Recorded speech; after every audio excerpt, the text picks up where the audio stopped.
अस्सलाम वालेकुम। उम्मीद करता हूँ कि सब दोस्त अल्लाह ताला के फज़ल से बिल्कुल ठीक हो गए। स्पेशली आप लोगों का बहुत शुक्रिया कि आपने सेशन को ज्वाइन किया। और इस सेशन का मकसद क्या था, बिकॉज़ मुझे 6 महीने हो गए इस आर्टिकल को स्टडी करते हुए, history of Einstein, genius Einstein, यानी आइंस्टाइन से जीनियस कैसे आइंस्टाइन बना। मुझे ऐसा था कि जब मैं पढ़ता होता था मैं सोचता था कि आइंस्टाइन को अल्लाह ने ऐसी क्या थिंकिंग पावर दी कि उसने पूरी दुनिया का नक्शा बदल दिया। मैं कहता हूँ कि कायनात जो है ना ख़त्म हो भी जाए ना, तो एक आइंस्टाइन का नाम साइंटिस्ट में ना वो नहीं, कोई भी इंसान ऐसा नहीं होगा कि जो आइंस्टाइन का नाम नहीं लेगा। अच्छा, उसने ऐसे कारनामे क्या किए, उसकी अपनी बचपन की ज़िंदगी क्या थी, इसके बाद उसने आखिर ऐसे क्या अचीवमेंट की, आज आई होप कि आप लोगों को मैं बताऊंगा कि आइंस्टाइन, जीनियस आइंस्टाइन कैसे बना। आई थिंक जर्मनी का एक शहर है उलम, 1880 के अंदर इनकी पैदाइश हुई। और ऐसा हुआ कि नॉर्मली जो बच्चे होते हैं 2 साल की उम्र में, 3 साल की उम्र बोलना शुरू कर देते हैं, जैसे मम्मी पापा डैडी समथिंग जो भी बच्चे छोटे बोलते हैं। बट इनकी खासियत ये थी कि 4 साल तक ये बोल ही नहीं पाए। इसके जो फादर थे उसका नेम था हरमैन आइंस्टाइन जो था वो बड़ा परेशान होता था अपने बच्चे के मुतालिक। आपको पता है कि जो बच्चा, उसने सोचा होता कि शायद गूंगा ही है, अब आगे उसको फ्यूचर प्लानिंग सोच रहे थे कि इसका बड़े होकर क्या बनेगा। अब ऐसा हुआ कि तकरीबन कोई 5 साल की उम्र थी, इसने पहली बार आइंस्टाइन एक वर्ड बोला, अल्बर्ट ने, यानी सूप जो है, आप लोगों को सूप का पता होगा, सूप पी रहे हैं, the soup is so hot, यानी बहुत गर्म, मेरी ज़बान जो है वो गर्म है, बहुत ज़्यादा हो गई है। तो उसके फादर ने कहा दोबारा बोलें, दोबारा फिर उसने वही वर्ड बोला। तो वहाँ से पता लगा कि आइंस्टाइन जो है 5 साल की उम्र तक इन्होंने बोलना स्टार्ट किया। तो इसके बाद ऐसा हुआ कि आइंस्टाइन जो थे 5 साल की उम्र थी, तो ऐसा हुआ कि इनके जो फादर थे इन्होंने इनको कंपास ला के दी। कंपास आप लोगों को सबको पता होगा, 2 नीडल्स होती हैं, नॉर्थ और साउथ की पोल। अच्छा, ये कंपास कैसे ला के दी। अब ऐसा था कि जो आइंस्टाइन के फादर थे वो बेसिकली इंजीनियर थे हरमैन, और एक उनकी कंपनी थी गैस ऑयल जो थी उनके ब्रदर की थी, वहाँ पे वो हेड करते, वहाँ पे एज इंजीनियर के तौर पे काम करते थे। अब ऐसा हुआ कि जब कंपास पहली बार सामने आई आइंस्टाइन के, तो आइंस्टाइन जब 50 साल की उम्र के हुए, उनसे एक सवाल पूछा कि आपने बचपन से क्या फैसला किया था आप साइंटिस्ट बनोगे, क्या अपने बचपन से सोचा था। तो उन्होंने बड़ी कमाल की बात की, उन्होंने कहा जब मैं 5 साल का था मेरे फादर ने मुझे कंपास ला के दी थी, और वो जो कंपास थी उसने मुझे सोचने पे मजबूर किया कि इस कंपास का बेसिकली मकसद क्या है। यानी जो इब्तदा से जो सोचने की सलाहियत थी आइंस्टाइन की, वो 5 साल की उम्र में हुई थी। एक कंपास जो था आला था। अब ऐसा हुआ कि 6 साल की इनकी उम्र हुई तो इनके फादर ने चाहा कि इनको स्कूल में दाखिला करवाया जाए। अब जिस स्कूल में एडमिशन करवाया वहाँ पे ये था कि जो आइंस्टाइन था ये था ज्यूइश, यानी यहूदी था। अब ऐसा हुआ कि इनके फादर ने जब इनको एडमिशन करवाया स्कूल के अंदर, वहाँ पे कोई भी ऐसा स्कूल नहीं था जहाँ पे यहूदी के बच्चे पढ़ते हों, वाहिद एक आइंस्टाइन अकेला था। इसके फादर थे बड़ी टेंशन में थे, आपको पता है कि बिकॉज अगर हम मुस्लिम हैं तो हम लोग प्रेफर करेंगे कि हम लोग अपने बच्चों को मुस्लिम वाले स्कूल में भेजें। अब उनकी भी ये प्रेफरेंस थी, लेकिन मिला नहीं। अब ऐसा हुआ कि कुछ सालों के बाद, 9 सालों के बाद, आइंस्टाइन ने एक और स्कूल चेंज किया, और वो म्यूनिक स्कूल था। वहाँ पर इन्होंने एडमिशन लिया। एडमिशन जब लिया तो ऐसा हुआ कि वहाँ पे वो सेम कंडीशन थी कि यहूदी बच्चे थे ही नहीं वहाँ पे। और बड़ा मसला होता था इनके फादर के, ये सोचते थे कि अगर मेरा बेटा यहूदी नहीं बनेगा तो फिर कौन सा मज़हब इख्तियार करेगा।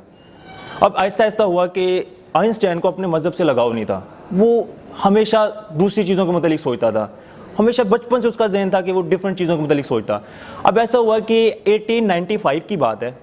अब आइंस्टाइन को एक स्कूल में भेजा, आई थिंक उम्र कोई आपके सामने 15-16 साल के करीब होगी। अब ऐसा हुआ कि क्लास के अंदर सारे टीचर थे, स्टूडेंट थे और टीचर थे। अब आइंस्टाइन टीचरों से इतने डिफिकल्ट क्वेश्चन पूछता कि टीचर परेशान हो जाते, और अक्सर टीचर जो थे इसको क्लास से इस वजह से बाहर निकाल देते कि मेरी रिस्पेक्ट जो है वो खराब हो रही है। आपको पता है कि कोई स्टूडेंट जो है अगर टीचर से मुश्किल क्वेश्चन पूछता, और मुश्किल क्वेश्चन वो नहीं तो टॉपिक से रिलेटेड, यानी कुछ ऐसे डिफरेंट थिंकिंग वाले क्वेश्चन, कभी लाइट के मुतालिक, कभी किसके मुतालिक, टीचर बड़े परेशान होते थे। अब ऐसा हुआ कि 1895 की बात है, इनके फादर जो थे वो बैंक करप्ट हो गए। बैंक करप्ट हुए तो इनके फादर को जब आइंस्टाइन से मिलने गए, उन्होंने कहा कि हम लोग जर्मनी को छोड़ रहे हैं, यानी जर्मनी जो मुल्क है उसको छोड़ रहे हैं। अब वो ट्रांसफ़र हो रहे हैं इटली की जानिब। अब इटली की जानिब इसलिए जा रहे हैं क्योंकि बैंक करप्ट हो गए, पैसे नहीं इनके पास इतने ज़्यादा हैं। अब ऐसा हुआ कि आइंस्टाइन जो थे वो स्कूल से निकाल दिए गए। इस वजह से निकाले गए कि कोई भी ऐसा टीचर नहीं था जो आइंस्टाइन से तंग ना हो। आइंस्टाइन को क्लास के अंदर बैठने नहीं देते थे, इस वजह से नहीं बैठने देते थे कि वो क्वेश्चन बहुत पूछते होते थे।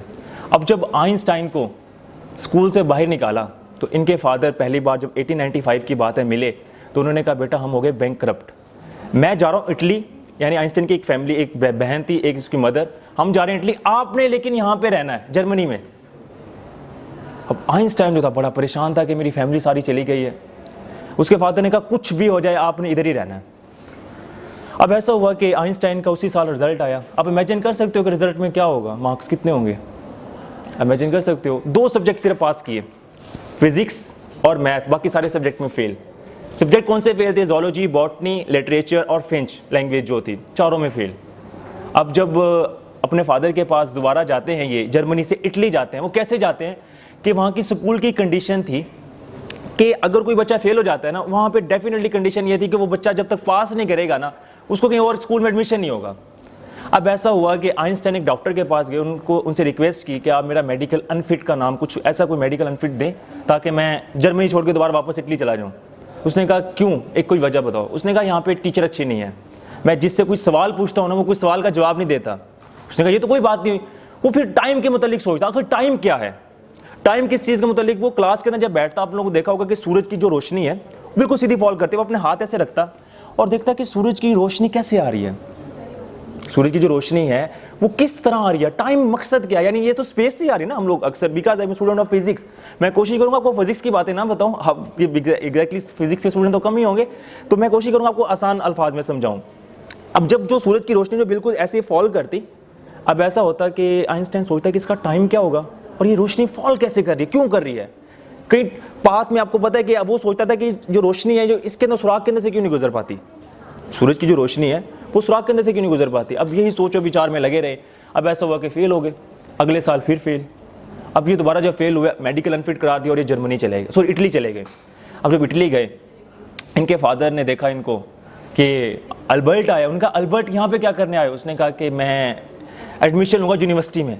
उसका फादर कहता बेवकूफ़ हो, अब से स्कूल पास नहीं होता, अब यूनिवर्सिटी में कैसे एडमिशन लोगे, अब से तो स्कूल पास नहीं होता, अब यूनिवर्सिटी में कैसे एडमिशन लोगे। उसने कहा बिल्कुल आप सही कह रहे हैं, यहाँ पे एक ETH का टेस्ट दिया जाता है, आप डिफरेंट यूनिवर्सिटी फॉरन, बिकॉज हम लोगों को तो नहीं पाकिस्तान की एजुकेशन का पता है, फॉरेन के अंदर ये था कि ETH एक टेस्ट दिया जाता है, अगर वो टेस्ट पास कर जाते हैं ना तो यूनिवर्सिटी में एडमिशन हो जाएगा, यूनिवर्सिटी में एडमिशन हो जाएगा। अब वो टेस्ट की तैयारी की आइंस्टाइन ने, अब सेम कंडीशन वही हुई, मैथ और फिजिक्स पास हो जाते, बाकी जो डिफरेंट जितने भी जनरल सब्जेक्ट थे वो सारे फेल।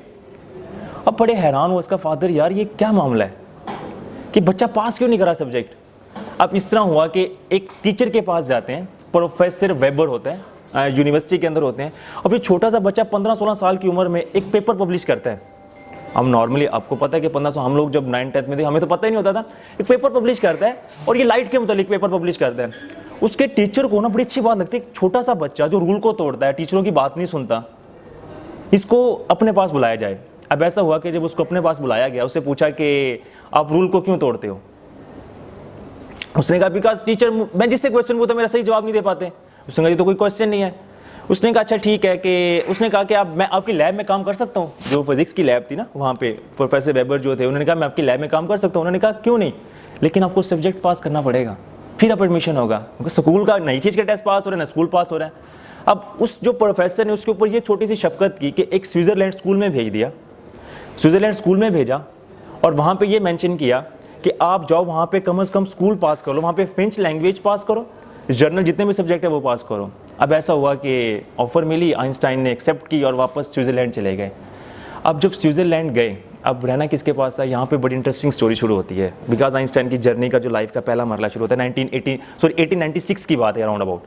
अब ऐसा हुआ कि जब ये वहाँ पे गए तो बेल दी, तो एक लड़की निकलती है, उसका नाम होता है मैरिक, मैरिक नाम होता है। तो बेल दी, तो उसकी फैमिली काफ़ी बड़ी थी, जॉइंट फैमिली जैसे सब लोगों को पता होता है।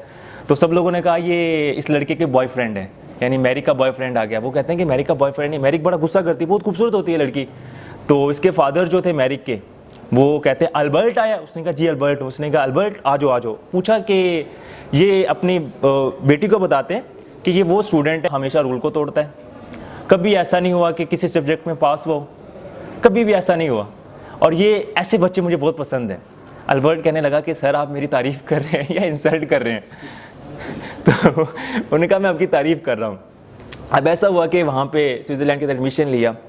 अब वो जो जितने भी लोग थे ना वहाँ पे, जो जिनके घर गया था अल्बर्ट, वो सारे के सारे लोग पढ़े लिखे थे, साइंटिस्ट थे।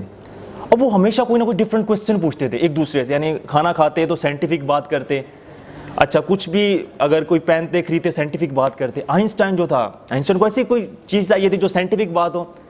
अच्छा वहाँ पे सेम ऐसा होता था कि आइंस्टाइन से वो क्वेश्चन पूछते थे। आइंस्टाइन कहता था कि अगर मैं जवाब आपको दूंगा ना तो आपको मेरा जवाब पसंद नहीं आएगा। वो कहते कैसे जवाब पसंद नहीं आएगा? वो फिर हमेशा सोचता है कि ये लाइट क्या है। अच्छा आपको मैं लाइट बताता हूँ, लाइट बेसिकली क्या है, सूरज की रोशनी को हम लाइट बोल रहे हैं यहाँ पे, तो आपको जो क्लियर हो जाएगा, जो सूरज की रोशनी है इसको लाइट बोल रहे हैं।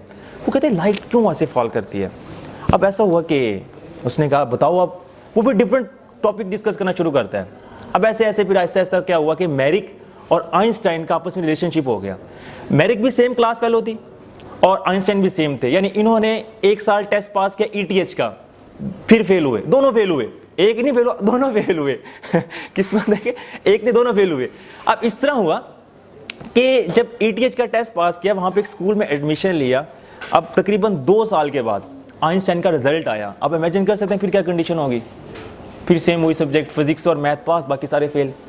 आप लोगों को मैं एक छोटा सा बताऊं फेल कैसे होते हैं। जैसे हम लोग आइट्स का कोर्स करते हैं ना, बैंड होते हैं हाई, जो डिफरेंट 8 बैंड 9 बैंड, तो इसके हमेशा 6 में से 2 बैंड बनते हैं, यानी फ्रेंच में, जूलॉजी में, बॉटनी में, लिटरेचर में, आई थिंक एक पॉलिटिशियन सब्जेक्ट जो पॉलिटिक्स हम लोग बोलते हैं जिसको, वो सब के सब फेल हो जाते हैं। अब फिर पास नहीं हुआ, बड़ा मुश्किल हुआ। लेकिन अगले साल ऐसा हुआ कि 33% मार्क्स बने टोटल, अगर टोटल हिसाब किताब लगाया जाए, पास हो गया, लेकिन एक नॉर्मली पास हुआ। अब जब पास हुआ वहाँ पे यूनिवर्सिटी में, लेकिन इसने वहाँ पे फिजिक्स और मैथ में टॉप किया। वो टीचर जो थे वो इतना इंप्रेस हुए इससे कि चलो बाकी सब्जेक्ट तो इसके अच्छे नहीं है, ये फिजिक्स और मैथ तो अच्छा है ना, कम से कम ये तो इसने पास किया है। अब जब स्कूल से पास किया तो इसके बाद वापस ये कहाँ जाते हैं? अपने प्रोफेसर वेबर से मिलने, जिन्होंने इसको स्कूल में भेजा था स्विट्जरलैंड। उन्होंने कहा मैं पास तो कर लिया, उसने रिजल्ट देखा, उसने कहा सेम सब्जेक्ट वही फेल, बट कोई बात नहीं, आप मेरी लैब यूज़ कर सकते हैं। अब ऐसा हुआ कि ग्रेजुएट में एडमिशन ले लिया यूनिवर्सिटी में ना, अब तकरीबन वहाँ से पास होकर वापस से एडमिशन लिया। अच्छा अब ऐसा हुआ कि जो मैरिक थी उससे इतने ज़्यादा रिलेशनशिप हो गए, इतने ज़्यादा क्लोज रिलेशनशिप हो गए कि अब वो आइंस्टाइन और मैरिक, उनका आपस में खतूत से रब्ता होता। खतो खताबत आपको लोगों को पहले पता। आइंस्टाइन जो था, जो मैरिक थी, रिलेशनशिप बैड हुए तो वो प्रेग्नेंट होगी। अब ऐसा हुआ कि डेफिनेटली बात है, हमारे इस्लाम में तो जायज़ नहीं है चीज़ें, वहाँ पे तो नॉर्मली जायज़ है। अब आइंस्टाइन को वो लेटर लिखती कि मैं प्रेग्नेंट हो गई हूँ, अब शादी करो मुझसे। लेकिन आइंस्टाइन की फैमिली नहीं मानती थी कि शादी करें मुझसे। वो जो उनके जो फादर हरमैन थे वो चाहते थे कि उनकी जो भाई की बेटी है वो आए, इसके साथ आइंस्टाइन के साथ रिश्ता हो। लेकिन अब ऐसा हुआ कि आइंस्टाइन बड़ा परेशान, उसके पास कोई 100 पैसे नहीं थे, यानी वहाँ पे मैं कल मुझे भूल गया, डॉलर नहीं थे, कुछ पैसे नहीं थे कि वो वापस दोबारा स्विट्ज़रलैंड जा सके मैरिक से मिलने। अब ग्रेजुएट तकरीबन 1902 में ग्रेजुएट हुए। अब जब ग्रेजुएशन होगी, सारी की सारी होगी, अब इतने कम मार्क्स से कि कोई अच्छी जॉब भी नहीं मिली, इतने कम मार्क्स से कोई अच्छी जॉब भी नहीं मिली। अच्छा अब उन्होंने अप्लाई करना शुरू किया छोटे छोटे स्कूल में, जैसे हमारे क्लास 4 होती है, जिसे हम दर्जा चहारम बोलते हैं। अब इसका क्लास 3 में गवर्नमेंट जॉब हुई, और गवर्नमेंट जॉब क्या थी? क्लर्क की। इमेजिन कर सकते हैं, क्लर्क की जॉब, और 1902 की बात है ये। अब 1903 के अंदर जो आइंस्टाइन के फादर थे हरमैन, उनकी डेथ होगी। अब उनकी डेथ हुई, वापस ये इटली गए। तो इसके बाद आइंस्टाइन ने क्या किया, फैसला किया कि मैं मैरिक से शादी करूँगा। अब लोग सारे हैरान होंगे कि यार 1903 तक तो इसकी अपनी टेंशन नहीं ख़त्म होती, ये कभी फेल हो रहा है, कभी शादी कर रहा है, क्या फिर ये जीनियस कैसे बन गया? इमेजिन होता है ना यार, फिर जीनियस कैसे बना यार, ये पूरी दुनिया में नक्शा है। अब 25 ईयर्स तक इसकी एज है, आपके सामने रोना धोना जो मैंने आपको सुनाया, ऐसा है ही नहीं है, फिर कैसे कैसे पूरी दुनिया इसने बदल दी। अब इसका यहाँ पे स्टेप शुरू होता है 1903 से। 1903 में जब इसकी शादी हुई, अब जो मैरिक की जो फैमिली थी ना वो बहुत स्ट्रॉन्ग थी, पैसे के भी लिहाज से, पॉलिटिशियन के लिहाज से बैकग्राउंड अच्छा था। अब आइंस्टाइन के पास इतना ज़्यादा टाइम होता कि वो क्लर्क की जॉब करता और वहाँ पे पेपर पब्लिश करता, खुद से पेपर लिखना शुरू करता, खुद से। उसके पास इतना ज़्यादा टाइम हो गया कि वो 2-3 घंटे काम करता। मैरिक को खत जब लिखता तो बताता था कि मैं खत लिख रहा हूँ और ये मैंने पेपर पब्लिश किया। एक रिसर्च के मुताबिक बताया गया कि जब आइंस्टाइन की डेथ होगी तकरीबन काफ़ी सालों के बाद, जब आइंस्टाइन और मैरिक के दरमियान खतो खिताबत का सिलसिला जारी था, तो ये फिजिक्स के क्वेश्चन ज़्यादा पूछते था एज कम्पेयर टू अपनी लाइफ के, यानी क्योंकि दोनों एक सेम सब्जेक्ट के थे, तो ये फिजिक्स के ज़्यादा क्वेश्चन उनसे पूछते थे, अपनी लाइफ कम डिस्कस करते थे। अब ऐसा हो कि 1903 में शादी तो होगी, लेकिन 1902 से पहले, यानी आइंस्टाइन के फादर के वफात से पहले, उनकी एक बेटी हुई। लिजरल उनका नेम था, बगैर शादी के। और बाद में तारीखदानों ने इसको बहुत छुपाया। मैं आपको रेफरेंस इसके काफ़ी ज़्यादा किताबों में लिखा हुआ है रेफरेंस, कुछ किताबों में इसमें रेफरेंस मिटा दिया है कि आइंस्टाइन की बेटी नहीं हुई, उसमें है। तो मैं इंशाल्लाह लास्ट जब हम लोग वीडियो इसको एडिट का आखिर ख़त्म करेंगे, मैं आपको रेफरेंस भी दूंगा कहाँ पे मैंने पढ़ा है ये। अब ऐसा हुआ कि आइंस्टाइन की, आप इमेजिन कर सकते हैं कि एक फैमिली इतनी पढ़ी लिखी और ये इमेजिन हो सकता है शादी नहीं हो रही थी, फिर शादी होगी तो कुछ ही दिनों के बाद कहते हैं कि 19 मंथ के बाद महीने की बेटी थी वो गुम हो गई। और आइंस्टाइन ने कभी ये नहीं किया कि उसको दोबारा ढूंढे, ना ही तो उसने कहीं जाके बात की, उसने कहा गुम होगी सो होगी, यानी एक्सेप्ट ही नहीं करता था अपनी बेटी को। अब इस तरह हुआ कि मैरिक ने ये फैसला किया कि जो आपने रिसर्च की है ना वो अखबार में दी जाए। अब रिसर्च जो भी जितनी भी क्या अखबार में दी जाए। अखबार में एक न्यूज़पेपर छपता था वहाँ पे इटली के अंदर। अब इटली के अंदर जब न्यूज़पेपर छपता था वहाँ पे एक आइंस्टाइन की, मैं कहता हूँ कि जिस तरह 360 रोटेशन नहीं होता, पूरी की पूरी ज़िंदगी बदल गई।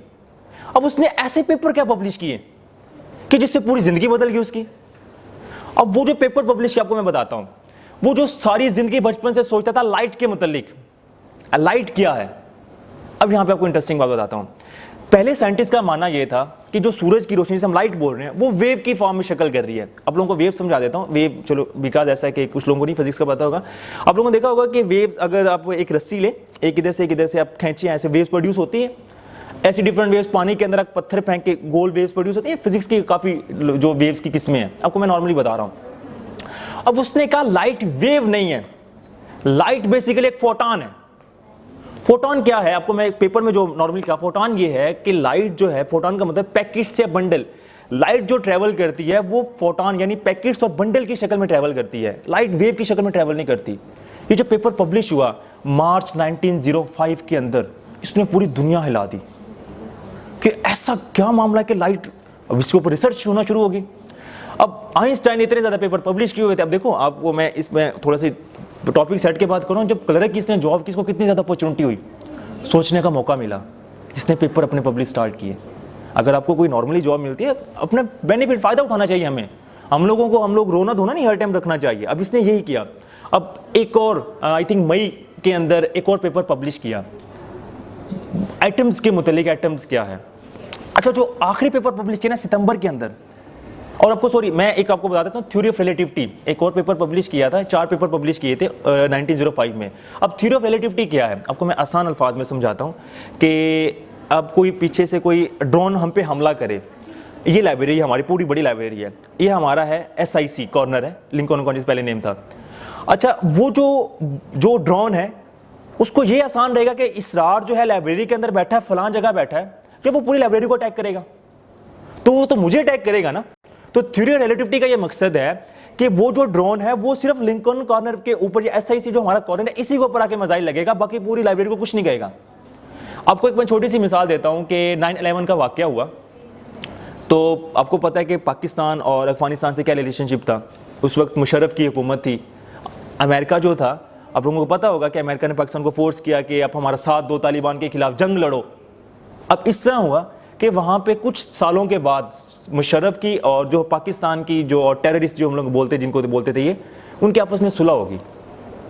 अब सुलह जब हुई, वहाँ पे जो एक लीडर था वो था नेक मोहम्मद, पठान था अफगानिस्तान का, वो यंग था, और उनको 22-23 साल की उम्र को, बहुत खूबसूरत था। अब उनसे जब रिलेशनशिप बहुत अच्छे हो गए, अमेरिका को ये बात हजम नहीं हुई कि क्यों इन्होंने रिलेशनशिप किया पाकिस्तान इनके साथ। अब नेक मोहम्मद कार के अंदर बैठा था, 2 कार आपस में जा रही थी। मैं थ्योरी ऑफ रिलेटिविटी समझा रहा हूँ आपको। 2 कार आपस में जा रही थी, उन्होंने स्ट्राइक जो किया वो नेक मोहम्मद की कार को स्ट्राइक किया, दूसरी बच गई। थ्योरी ऑफ रिलेटिविटी जो पेपर पब्लिश किया है, ये रिलेटिव की थ्योरी बताती है हमें, नॉर्मल जिसे हम लोग सिंपल जबान में बोलते हैं। इसके ऊपर जो रिसर्च है आज तक कंप्लीट नहीं हुई। थ्योरी ऑफ रिलेटिविटी के ऊपर रिसर्च जो है वो समझ लें कि 10% भी नहीं हुई, जो आइंस्टाइन ने 1905 में पेपर पब्लिश किया था। जब तक आगे दुनिया है, पेपर इसके ऊपर रिसर्च होती जाएगी। एक लंबा टॉपिक है फिजिक्स का, वो मैं डिस्कस नहीं करता यहाँ पे। अच्छा, एक बड़ा कमाल का वाकया हुआ। अब ऐसा हुआ कि जिससे पूरी दुनिया बदल दी, वो इक्वेशन थी E=mc²। आप लोगों को 9th में पढ़ते होगे, 10th में, मुझे अभी तक याद है। ऐसा था ना सर, जब किताब देखते थे वहाँ पे किताब के ऊपर इक्वेशन लिखी थी E=mc²। ये इक्वेशन जो थी 1906 के अंदर सितंबर के अंदर एक पेपर पब्लिश किया। अच्छा, इस इक्वेशन का मकसद क्या था? ये जितने एटॉमिक बम बनाए गए हैं इस इक्वेशन के ऊपर बनाए गए। आपको मैं आगे बताता हूँ कैसे बनाए गए एटॉमिक बम। अब ऐसा हुआ कि जब E is equal to MC square equation जब पेपर पब्लिश हुआ, इसने पूरी दुनिया को बदला। आइंस्टाइन पूरी दुनिया में मशहूर हो गया कि 1 साल के अंदर इसने 4 पेपर पब्लिश किए और चारों एक ऐसे कि इनकलाबी पेपर जिसने पूरी दुनिया ही बदल दी। अब वो जो आइंस्टाइन था, जो क्लर्क था, अब वो क्या बन गया? साइंटिस्ट बन गया। वो जो क्लर्क था वो साइंटिस्ट बन गया। अब इस तरह हुआ कि आइंस्टाइन इतना ज़्यादा फेमस हुआ कि अब इसकी क्लर्क की इसकी जॉब हट गई और 1906 के अंदर इसने अपनी PhD कंप्लीट कर ली।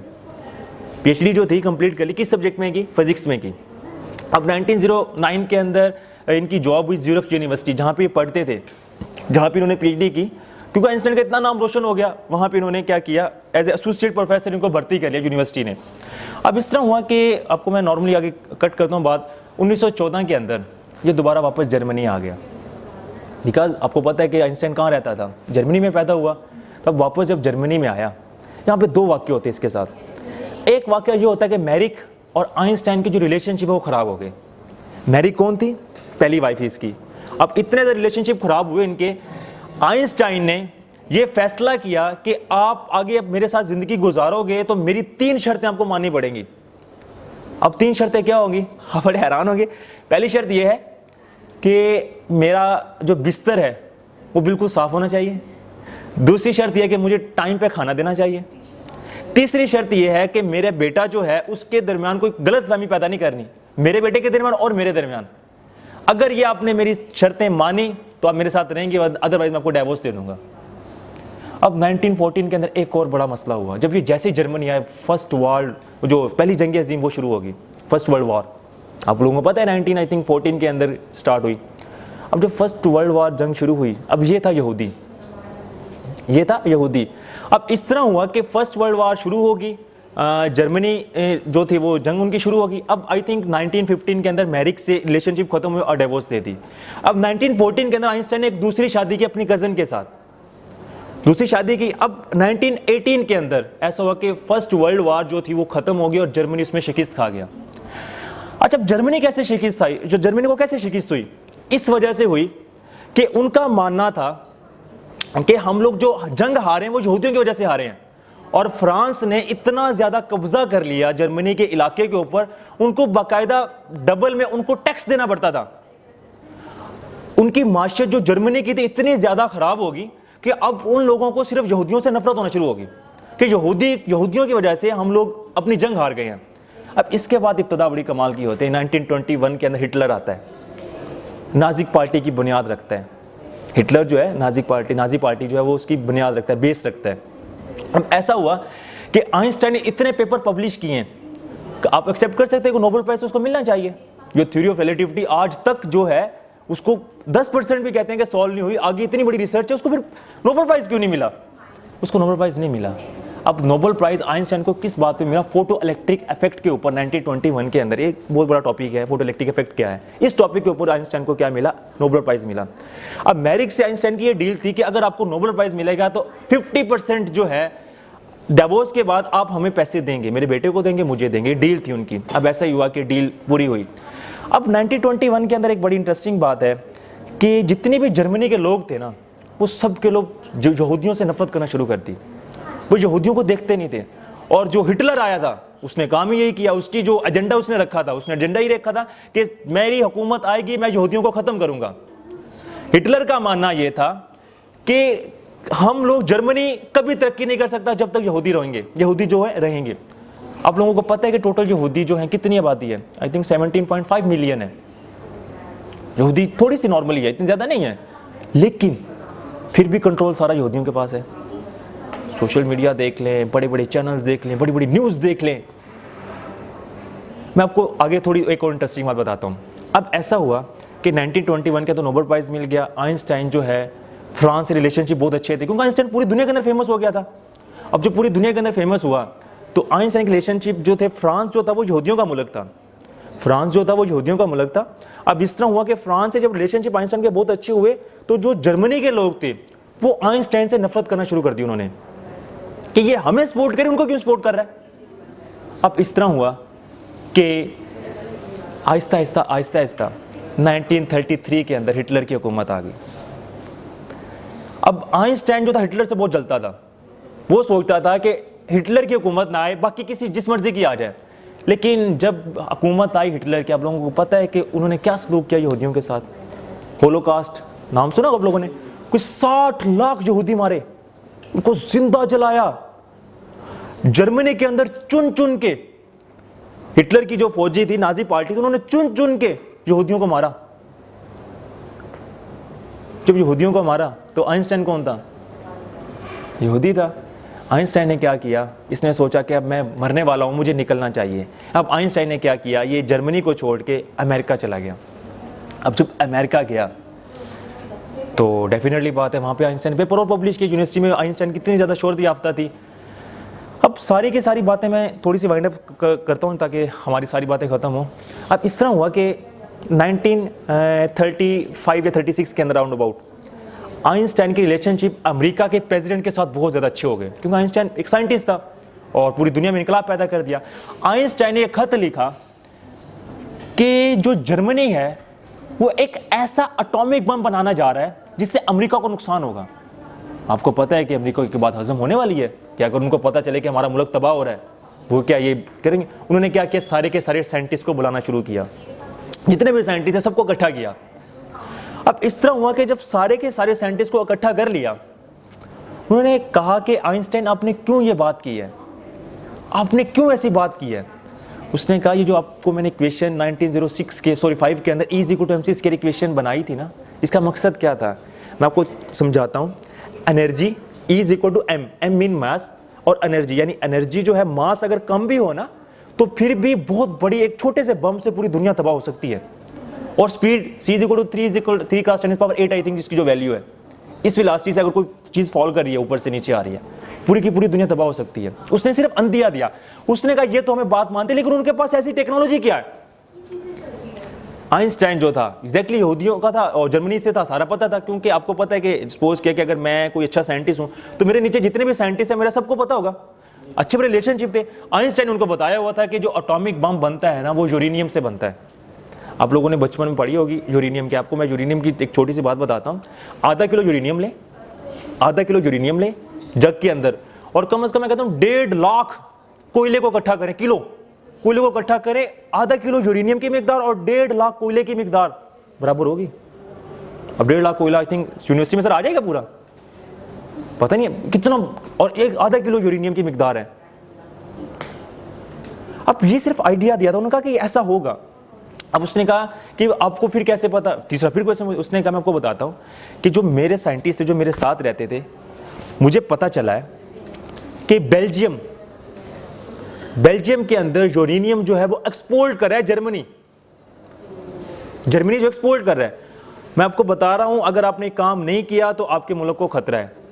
अब इसके बाद बड़ी कमाल की बात होती है, हिटलर 1939 के अंदर वर्ल्ड वॉर 2 छेड़ देता है। आपको पता है जंग अजीम 2 हुई। अब जब जंग अजीम 2 हुई तो क्या हुआ? अच्छा, मैं अक्सर कहता हूं कि जंग अजीम 2 हुई किस वजह से? क्वेश्चन तो ये उठता है ना कि हिटलर ने यार ऐसा क्या काम किया तो यहूदियों को बहुत ज्यादा मारा। चलो हम लोग ये मानते हैं किस वजह से मारा, कि फ्रांस जो पहली जंग अजीम हारा था यहूदियों की वजह से हारा था। अब दूसरी जंग अजीम क्यों छेड़ी? इस वजह से छेड़ी कि जो फ्रांस के इलाके ने इतना ज्यादा जर्मनी पे कब्जा कर लिया तो उनको टैक्स पे करना पड़ता था। जर्मनी के पास इतनी ज्यादा इनकम नहीं थी तो डेफिनेटली बात उनको जंग करना पड़ी, और ये जंग छेड़ दी हिटलर ने।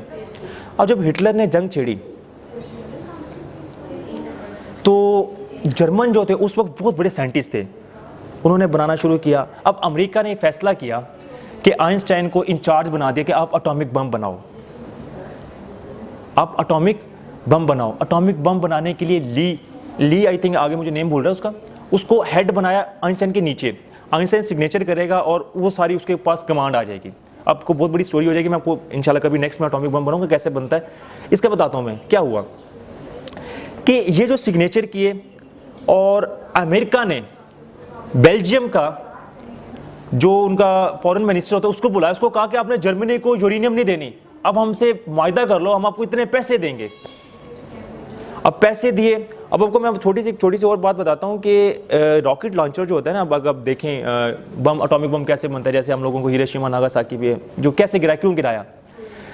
एक बंदरगाह है अमेरिका की कोई 5,000 से, किताबों में लिखते हैं 5,000 से 9,000 अमेरिकी फौजी मारे। अमेरिका के अंदर अगर एक फौजी मरता है तो क्या होता है, 5,000 से 9,000 किसने अमेरिका के फौजी मारे? जापान ने। एक पूरी की पूरी बंदरगाह उड़ा दी उन्होंने मिसाइल से। अब उस वक्त अमेरिका के सदर जो थे वो बड़े परेशान, उसने सोचा कि अब हमें जापान को मज़ा चखाना चाहिए कि उन्होंने हमारे इतने फौजी क्यों मारे।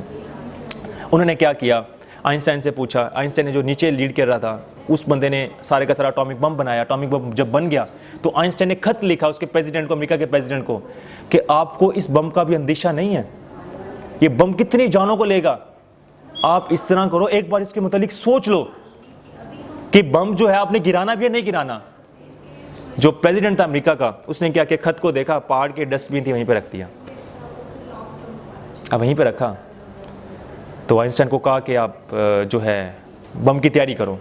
आइंस्टाइन जो था थोड़ा वो सोचता था कि ज़्यादा नुकसान हो, उसको पता था, साइंटिस्ट जो था। उसने एक और खत लिखा, एक और खत लिखा। वो खत जो था वो बड़ा कमाल की स्टोरी थी मोटिवेशन की। उसमें लिखा कि अगर आपने ये बम गिराया तो पूरी की पूरी दुनिया तबाह हो जाएगी और ये सारी ज़िंदगी तक इसके रिएक्शन ख़त्म नहीं होंगे। अब वो जो खत था, कहते हैं कि वो प्रेसिडेंट के पास ऑफिस में पहुंचा, लेकिन आज तक प्रेसिडेंट ने देखा नहीं। बाद में जब काफ़ी दिनों के बाद जब प्रेसिडेंट की डेथ हुई, वहाँ से सामान निकाला तो आइंस्टाइन का खत मिला उसको दोबारा।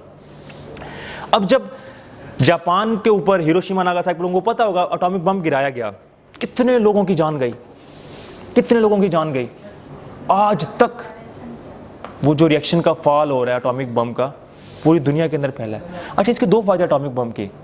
एक फायदा यह है कि आपकी जो मुल्क की सालमियत है उसको नुकसान नहीं होगा। अगर एटॉमिक बम आप बनाते हैं, कोई बाहर की दुनिया आपको ऊपर अटैक नहीं करेगी। इसके फेलियर भी बहुत ज़्यादा है, पूरी की पूरी दुनिया तबाह हो सकती है। अब इस तरह हुआ कि आइंस्टाइन को जब पता चला कि हिरोशिमा और नागासाकी के ऊपर एटॉमिक बम गिराया गया, आइंस्टाइन बहुत ज़्यादा रोया। उसने कहा कि मैंने बहुत बड़ी गलती की। अगर मैं अल्लाह के हुजूर सामने पेश होऊंगा तो इतनी ज़्यादा जानों का मैंने नुकसान किया है, सबका सब, सारे का सारा जो नुकसान है वो मेरी वजह से हुआ है। मैं ना ये इक्वेशन देता E=mc² और ना ये एटॉमिक बम बनता। अब E=mc² इक्वेशन हम लोगों को, साइंटिस्ट को पता था कि कैसे एनर्जी को मास में कन्वर्ट किया जाता है, थोड़े मास में कैसे एनर्जी को कन्वर्ट किया जाता है, कितनी स्पीड के साथ। अब आइंस्टाइन जो था बहुत ज़्यादा रोया, एक स्ट्रगल थी आइंस्टाइन की। अब इस तरह हुआ कि आइंस्टाइन को ऑफर की गई कि आप इस्राइल के प्रेसिडेंट बनो। आइंस्टाइन को ऑफर की गई कि आप इस्राइल के प्रेसिडेंट बनो। मैं आपको बताना चलूं कि पूरी दुनिया के अंदर दो ऐसे मुल्क हैं जो मजहब के ऊपर बने हैं। एक हमारा पाकिस्तान, जिसका मतलब है ला इलाहा इल्लल्लाह मोहम्मद रसूलुल्लाह, और दूसरा इजराइल। इजराइल सिर्फ बना ही यहूदियों के साथ है, यानी वो सारे के सारे जो बना है वो जीविश जो है यहूदियों का मुल्क है वो। बाकी पूरी दुनिया के अंदर आप उठा लें, कोई भी ऐसा मुल्क नहीं है जो मजहब के ऊपर बना हो। ये वही दो मुल्क थे। आइंस्टाइन को ऑफर की गई कि आप जो है वो इजराइल के प्रेसिडेंट बने, लेकिन आइंस्टाइन ने क्या किया, उस काम को रिजेक्ट कर दिया। आइंस्टाइन को वो दुख ही नहीं जा रहा था कि मैंने इतनी ज़्यादा जानों का नुकसान कर दिया। अब हैरानगी इस बात की है कि बस मैं शॉर्ट स्टोरी को ख़त्म करता हूँ, 1955 तक आइंस्टाइन की डेथ होगी। अब लोगों ने सोचा कि आइंस्टाइन इतना जीनियस कैसे हुआ। आइंस्टाइन जिसने पूरी दुनिया का नक्शा बदल दिया, एटॉमिक बम ने, इतना जीनियस कैसे हुआ। जब उसकी डेथ हुई, एक हॉस्पिटल में डेथ हुई, वहाँ पे थॉमस हैरी थे आई थिंक, उन्होंने आइंस्टाइन का दिमाग चुरा लिया। हालांकि वो डॉक्टर नहीं थे, वो डॉक्टर बिल्कुल नहीं थे। आइंस्टाइन ने, उस बंदे ने उसका आइंस्टाइन का दिमाग चुराया। आइंस्टाइन ने जब डेथ हो रही थी, आइंस्टाइन ने एक लेटर लिखा था, उसने कहा था कि मेरी कोई भी जान से कुछ चीज़ एक्सपेरिमेंट ना किया जाए, लेकिन वो जो दिमाग था आइंस्टाइन का चुरा के ले गए। अब जब चुरा के ले गए, उसने 40 साल तक रिसर्च की। कितने साल तक?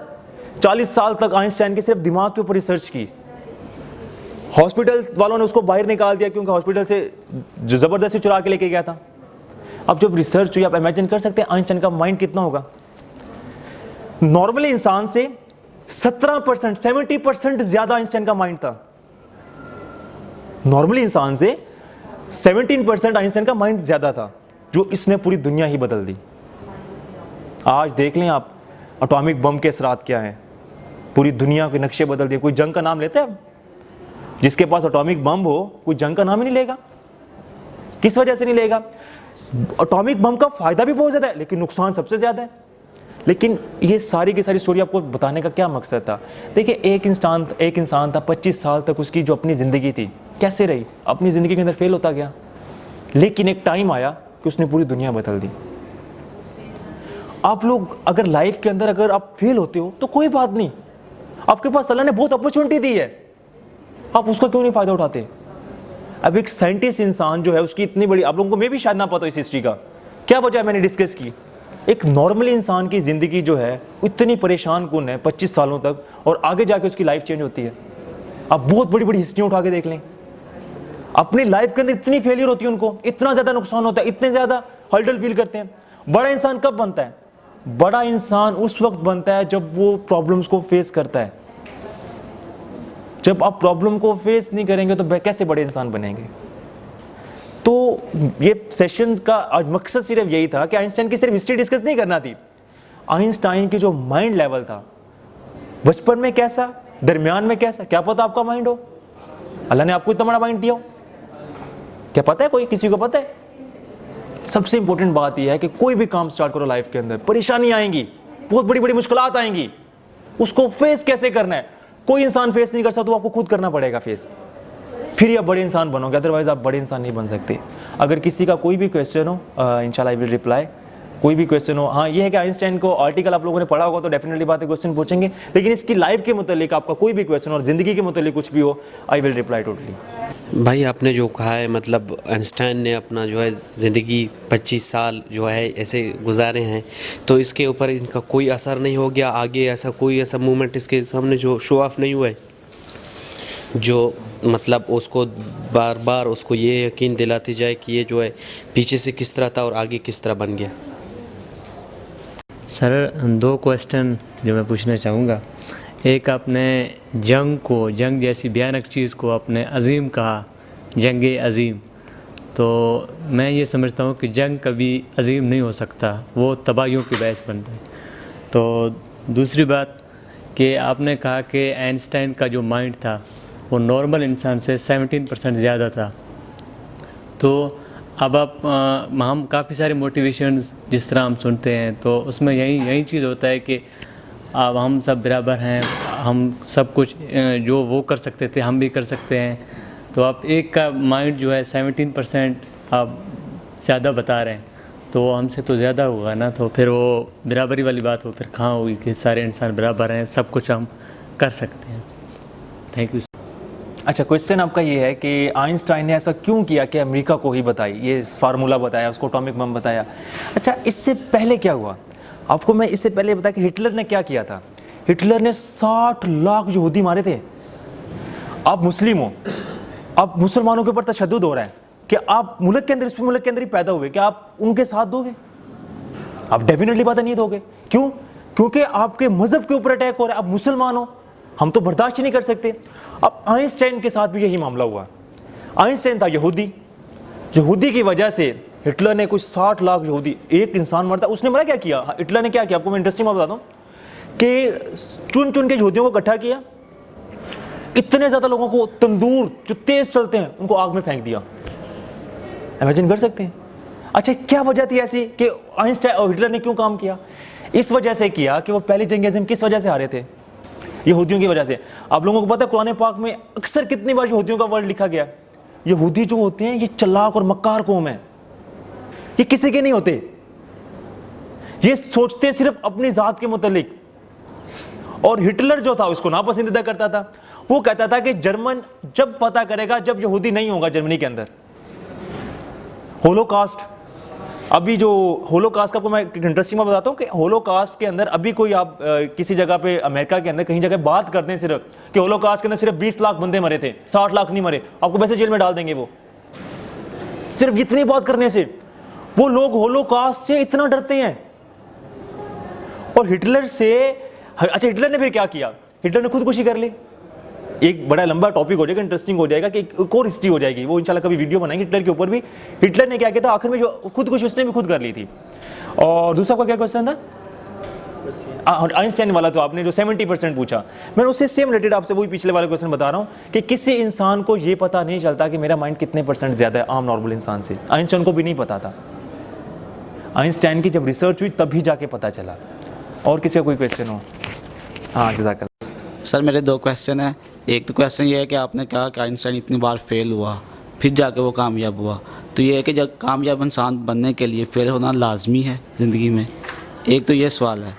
और दूसरा सवाल ये है कि आपने कहा कि हिटलर जो था वो मतलब यहूदियों पर जुल्म कर रहा था, ठीक है, तो वो तशद्दुद करता था, तो आइंस्टाइन ने जाके अमेरिका में बम बनाया, ठीक है, तो आइंस्टाइन ने भी तो फिर वही बम बना के जो जापान पे उन्होंने अटैक करवाया हिरोशिमा और नागासाकी पे, तो एक तो हथियार बना दिया, तो उसने भी तो तबाह दुनिया, उससे तो दुनिया तबाह हुई ना, ठीक है। तो हिटलर जब तशद्दुद कर रहा था तो आइंस्टाइन ने भी तो वही काम किया ना, उसे एक हथियार बना के दे दिया कि लोग उस पर तशद्दुद कर सकें, लोग दुनिया को तबाह कर सकें। तो फिर आइंस्टाइन भी तो उतना ही जुर्मदार है ना सर। तो आइंस्टाइन और हिटलर में क्या फ़र्क रहा कि अच्छा, आपका जो दूसरा क्वेश्चन है बड़ा इंटरेस्टिंग क्वेश्चन है भाई। आइंस्टाइन ने भी तो जुल्म ही किया। अच्छा, आइंस्टाइन ने इस वजह से जुल्म किया कि आइंस्टाइन ने जस्ट एक आइडियाज़ दिया था। आइंस्टाइन ने एटॉमिक बम नहीं बनाया था, ये आपको मैं अभी भी क्लियर कर रहा हूँ। आइंस्टाइन जो था, अगर एटॉमिक बम बनाने के लिए जाते थे तो आइंस्टाइन मीटिंग में नहीं जाता था, उसको पता था ये असरात होंगे, लेकिन उसने बात जो बता दी थी कि इससे पॉसिबल है यूरेनियम से, और जो बम बनाया गया वो नीचे वाले दूसरे लोगों ने बनाया। आइंस्टाइन ने हरगिज़ बम नहीं बनाया। सबसे इंपॉर्टेंट होता है आइडियाज़ देना। अब आइडियाज़ के ऊपर अगर वर्क हो जाए, इंप्लीमेंट हो जाए, तो फिर तो क्या ही बात है। आइंस्टाइन को ऐसा काम किया कि पूरी दुनिया को, मैं आपको पहले भी ये बात बताई थी कि वो उसका बयान था कि मैं अल्लाह के सामने क्या पेश होऊंगा। आइंस्टाइन ने इस वजह से बम बनाया था कि वो सोचता था कि शायद जो है जर्मनी संभल जाए, हिटलर संभल जाए। एक और बयान ये था कि आइंस्टाइन ये कहता था कि अगर मुझे पता होता कि जर्मनी जो है बम नहीं बना सकता तो मैं कभी भी ये बनाता ना, आइडियाज ना बताता उनको। उसको सिर्फ आइडियाज था कि शायद बना ले, आता कि जर्मनी ने कहा बनाया बम, उनसे तो बना ही नहीं। शायद वाली बात थी, और वो शायद जर्मनी से खत्म होकर वो अमेरिका में कन्वर्ट होकर अमेरिका ने बना लिया। और अमेरिका ने जब बनाया उसकी एक लॉजिक थी, एक वजह थी, अदरवाइज कभी भी बम ना फटता। जब फर्स्ट वर्ल्ड वार हुई थी, जापान ने अमेरिका के बंदरगाह पे इतनी ज्यादा गोलाबारी की कि 5000 से 9000 लोगों को बिल्कुल जहन्नम वासल कर दिया। इस वजह से अमेरिका को गुस्सा था। अगर काश अमेरिका पे अगर उस वक्त एटॉमिक बम ना होता तो अमेरिका जितनी दुनिया के अंदर नामो निशान रहता क्या।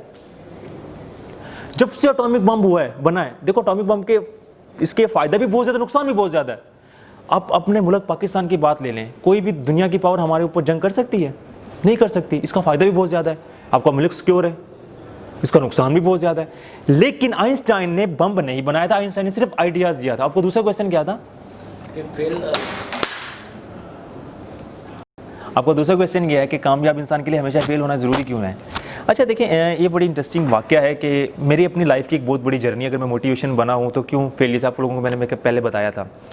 अब इस तरह होता है कि कामयाब की डिफ़ाइन क्या आप चले आपसे अगर हम लोग पूछें कि कामयाब का आपके अंदर क्या कंसेप्ट है, क्या डेफिनेशन है आपकी कामयाब की? क्या आप कोई भी लाइफ में काम स्टार्ट करते हो आपको सक्सेस मिल जाए, यही है ना कामयाब का? जो आपके ड्रीम्स हो, अगर आपने स्पोर्ट्समैन बनना है, आपने कोई फ्यूचर में कोई बिजनेसमैन बनना है, वो आपके ड्रीम्स फाइंड हो जाएं, इसको हम लोग कामयाब बोलते हैं। अच्छा, कामयाब बनता कैसे है? फिर क्वेश्चन तो ये उठता है। आपने, मैं कहता हूँ मैं स्पोर्ट्समैन हूँ, आई एम अ स्पोर्ट्समैन, मुझे क्रिकेट बहुत पसंद है, क्या मैं पहले ही दिन ग्राउंड में जाकर सेंचुरी मारूंगा? पहले दिन कभी नहीं। पहले अब आउट होऊंगा, मैं फेल होऊंगा ना, फिर कभी जीतूंगा, कभी फेल होऊंगा, फिर जीतूंगा, एक टाइम आएगा मैं बहुत बड़ा प्लेयर बन जाऊंगा। इससे क्या, इससे मैं क्यों रिलेट कर रहा हूँ? इससे इस वजह से रिलेट कर रहा हूँ कि आप लाइफ के अंदर अगर आप फेल ही नहीं हुए तो आपको फिर सक्सेस कैसे मिलेगी? सक्सेस कैसे मिलती है? सक्सेस मिलती है एक्सपीरियंस से। और एक्सपीरियंस कैसे मिलता है? एक्सपीरियंस मिलता है जब आप अमल करते हो, पहला स्टेप लेते हो। और पहला स्टेप कौन लेता है? वो आप खुद लेते हो। जब आप पहला स्टेप लोगे, अपनी लाइफ में फेल होगे, फिर आप ऊपर उठोगे, फिर फेल होगे, नीचे उठोगे, फिर उठोगे, फिर उठोगे, फिर ऊपर उठोगे। उससे क्या होगा कि इसका हरगिज़ ये मतलब नहीं मे भी अल्लाह आपको सक्सेस ही देता रहे सारी ज़िंदगी। लेकिन इंसान की सक्सेस जो है बड़ी इंटरेस्टिंग है। इंसान है लालची, इस वजह से लालची। अगर आपने एक कोई ख्वाब रखे ना अपने, अगर आपको वो मुकम्मल हो गया ना, आप फिर दूसरे की तरफ ट्रांसफ़र हो जाएंगे, यार काश मुझे ये भी चीज़ मिल जाए। तो आपकी सक्सेस जो है वो कहाँ पे कन्वर्ट हो गई है? दूसरी साइड पे कन्वर्ट हो गई है। अब फिर जब तक इंसान, मैं कहता हूँ, कब्र में नहीं जाएगा, इंसान की ख्वाहिशात नहीं मिटने वाली। अगर आज मैं हूँ यहाँ पे, मैं सोच रहा हूँ कि काश मैं कोई बहुत बड़ी पोस्ट पे होता, इसी तरह आप भी सोच रहे होंगे। वो क्या होता है, जो आपके ड्रीम्स हैं, जो आप बता रहे हैं, फेलियर ही मस्ट है, आपका जो फेलियर वो क्या कन्वर्ट हो जाता है? दूसरी पॉइंट में कन्वर्ट हो जाता है। और फेल इंसान कब होता है? जब आप एक्सपीरियंस लेते हो। और एक्सपीरियंस इंसान क्या होता है, बड़ा इंसान बनता है।